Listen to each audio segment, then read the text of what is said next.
গৈছে উঠাবলৈ।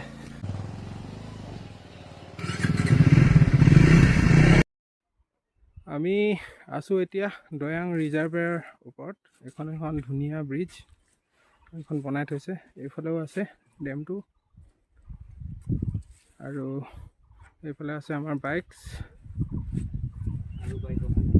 আৰু বাইক অহা নাই, বোকা বহুত। এইফালে কাটিং চলি আছে। চ' বহুত সেইটো আমাৰ হোমষ্টেটো আছিলে, আমি তাত আছিলোঁ কালি। আৰু এইফালৰ পৰা 5 কিলোমিটাৰ যাব লাগিব। এতিয়া অকণ ৰখিছোঁ। বাইকৰ অৱস্থা এনেকুৱা, বোকা লাগি গৈছে পুৰা, ব্ৰিজ জাম, চকা জাম এনেকুৱা হৈ গৈছে। কেনেকুৱা লাগিছে অফৰোডিং? বহুত বেয়া বহুত বেয়া ৰাস্তা।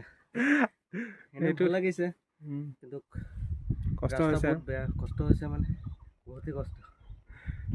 ভালতো এতিয়া ৰ'দ ওলাই দিছে। বৰষুণ দি থাকিলেতো আৰু এটা ৱেডাৰ ভাল থাকিলে ভাল।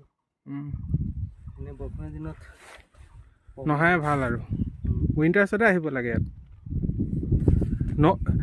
আহিলেও মানে আমাৰ হোমষ্টেটোত ইয়াত ষ্টে কৰিম বুলি ইমান দূৰত আহিব নালাগে। আৰু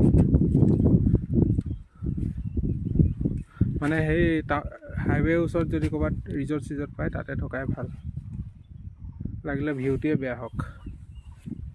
ইয়াত ভিউটো ভাল বাৰু।